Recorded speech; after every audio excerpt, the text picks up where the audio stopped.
Barcelona remain in second place in the LaLiga table and are now just 5 points off the top thanks to a hard-fought 1-0 win over Las Palmas at the Untitled Olympic Stadium on Saturday night.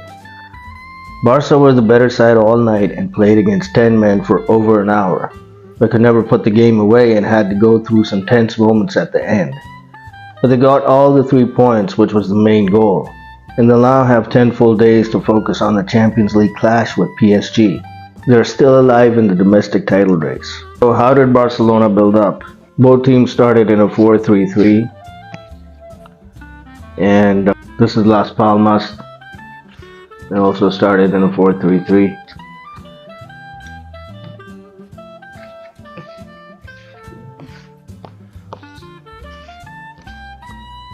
Ter Stegen, Cancelo, Inigo Martinez, Pau Cubarsí, Jules Koundé. Gundogan was the pivot, Sergio Roberto, Fermin Lopez, Lamine Yamal, Robert Lewandowski, and Raphinha. For Las Palmas, Munir, we had Park, Munoz, we had Rodriguez, Lloyd Dois, Sandro, Suarez, Coco, Mika Marmol, and Cardona, Valles. When Barcelona built up, it was more of a 3-4-3 sort of a situation with a box over here, and Joao Cancelo would move up the pitch. Raphinha, he would mostly tuck inside. And so when, they were about here, Raphinha would tuck inside, and obviously Robert Lewandowski, he would drop deep and play this role here. Obviously had Fermin Lopez moving up the pitch as well, and Lamine Yamal about here. So Gundogan and Sergio Roberto, they would do the build-up along with Inigo Martinez and Pau Cubarsí, and if Jules Koundé would bomb up the pitch, either Lamine would tuck in and Koundé would make these runs outside, or if Lamine had the ball here, Koundé would make the underlaps, as they call them. When Las Palmas would press high up the pitch, they would press up with 2 guys. So, once Barcelona passed the ball sideways, that would be the press trigger. And this guy would move here and these guys would press. And so, when Barcelona, they had one of their guys tuck inside or over here, these guys would press the 2 midfielders.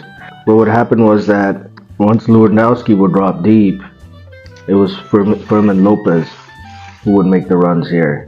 Either Inigo Martinez would make the long ball, either Pau Cubarsí would, or one of the Barcelona midfielders, Sergio Roberto or Gundogan. In case it wasn't Fermin Lopez, Lewandowski would make the runs, and sometimes, obviously, Raphinha would also make these runs.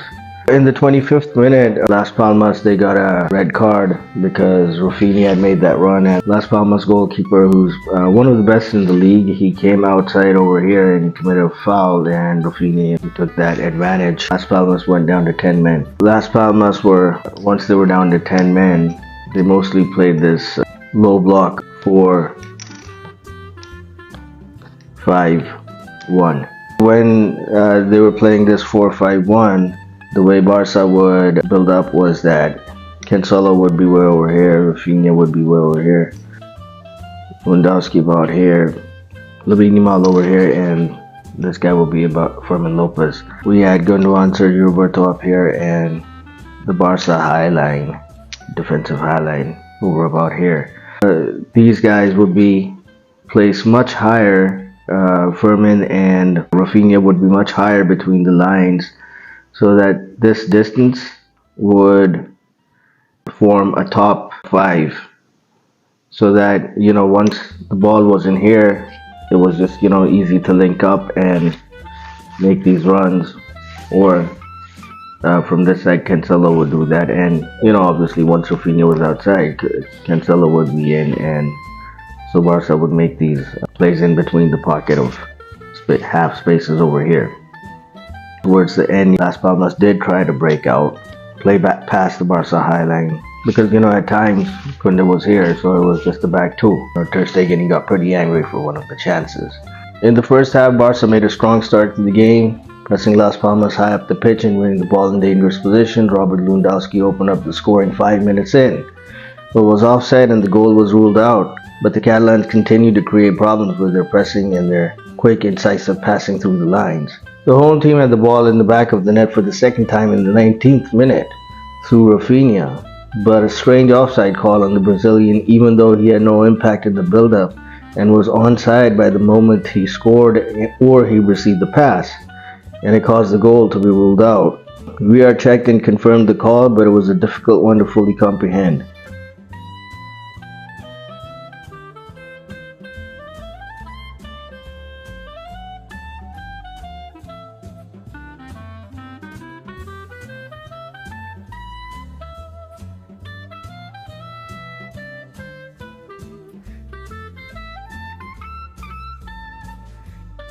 The referees were in action once again 5 minutes later when the Las Palmas goalkeeper came out rushing and completely took out Raphinha outside the box, and the referee had no choice but to show a straight red card.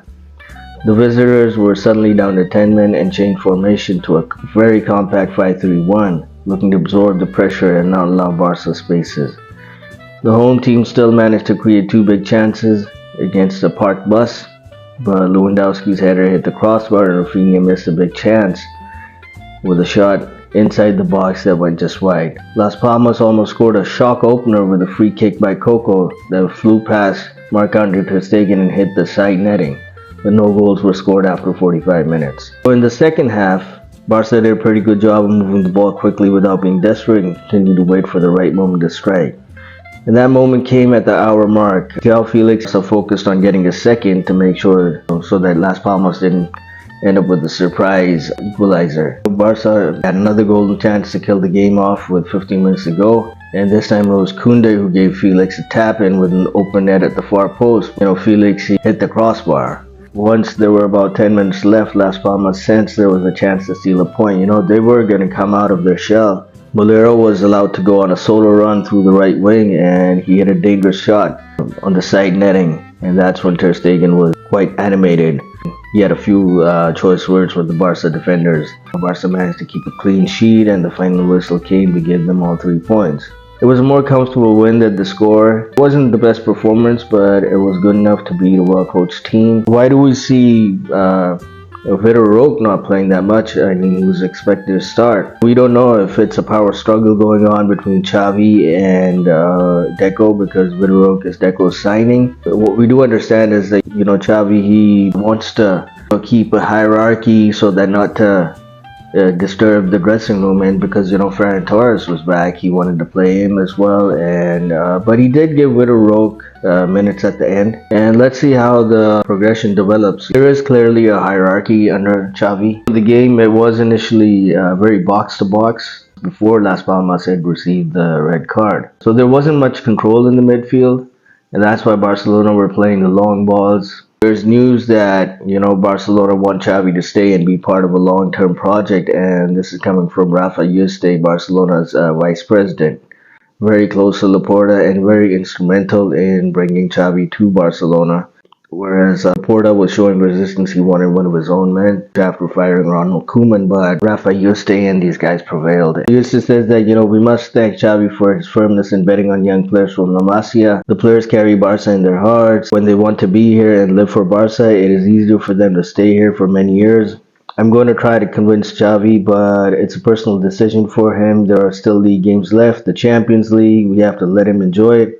I hope and wish that he continues, because we're talking about a long-term project with him, not a season or two. Xavi said in his press conference before the match that he has not changed his mind about leaving. He could do a U-turn if Barca finished the season on a high. The league is decided in the last 8 games. They just might end up winning it. But there's a pretty good chance that if they beat PSG in the Champions League, Barcelona can, then they'll be in the semi-final and they can have a very strong showing. You wouldn't want to get rid of your coach at that point after such a good showing. Xavi basically wants more control next season in the signings. It is a sort of a power struggle between him and Deco. If Xavi does get that control, that's the only way I see him staying at Barcelona.